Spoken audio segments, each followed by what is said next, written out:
ખેડૂતોને કમોસમી વરસાદને કારણે મોટા પ્રમાણમાં નુકસાની થઈ છે. ખેડૂતો આર્થિક રીતે પાયમાલ થયા છે.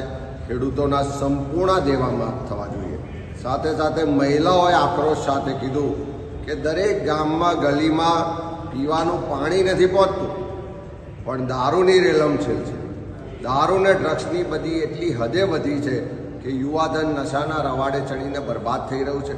અનેક નાની ઉંમરના યુવાનો મોતના મુખમાં ધકેલાયા છે અને એના કારણે અનેક નાની ઉંમરે બહેન દીકરીઓ વિધવા થઈ છે. મહિલાઓએ ખૂબ આક્રોશ સાથે કહ્યું કે દારૂબંધીનો કડકમાં કડક અમલ થવો જોઈએ અને હપ્તા લેનારા જે પોલીસના લોકો છે, સરકારમાં બેઠેલા લોકો છે, એમને ખુલ્લા પાડવા જોઈએ અને જેલના સળિયા પાછળ મોકલવા જોઈએ. એ જ રીતે અહીંના અનેક વેપારીઓએ રજૂઆત કરી કે ટ્રાફિકની સમસ્યા વારંવાર થાય છે, લોકોને ખૂબ હેરાનગતિ થાય છે, રસ્તાની હાલત બિસ્માર છે, સ્થાનિક યુવાનોને રોજગારના પ્રશ્નો છે.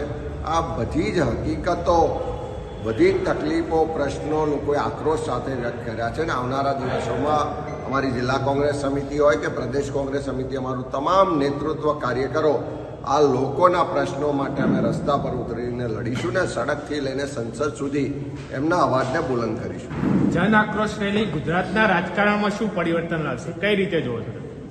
જે રીતે એની શરૂઆત કરી કે આખા ગુજરાતના લોકો ટેક્સ પે કરે છે, સરકારની તિજોરીમાં પ્રજાના ટેક્સના પૈસા જમા થાય છે, એ જ પૈસાથી ગામના તલાટીથી લઈ અને રાજ્યના મુખ્યમંત્રી સુધીના લોકો પગાર મેળવે છે, એ જ ટેક્સના પૈસાથી બજેટ બને છે. સરકાર ઉત્સવો તાઇફા કરે છે, પણ સાચી પ્રજાની તકલીફ, જે પીડા છે, જે દર્દ છે, આક્રોશ છે, એને સાંભળતી નથી. ત્યારે યાત્રા દરમિયાન લોકોને અમે બોલતા કર્યા છે.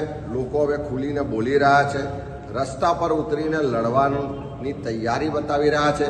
જે લોકોમાં ડર અને ભયનો માહોલ ઊભો કર્યો હતો આ 3 દાયકાના શાસનમાં, આ યાત્રાના માધ્યમથી અમે ડર દૂર કરીએ છીએ.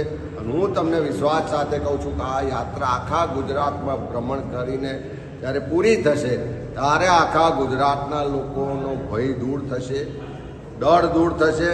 એમનામાં એક આત્મવિશ્વાસ સાથે પોતાના પ્રશ્નો માટે ખુલીને બોલતા કરીશું, ખુલીને લડતા કરીશું અને એ લડાઈનું નેતૃત્વ કોંગ્રેસ કરશે. જે આક્રોશ દેખાઈ રહ્યો છે, હું માનું છું કે આ જન આક્રોશ યાત્રા એ 2027માં જે ગુજરાતમાં પરિવર્તન થવાનું છે એનો શંખનાદ આ યાત્રાથી શરૂ થઈ ચૂક્યો છે.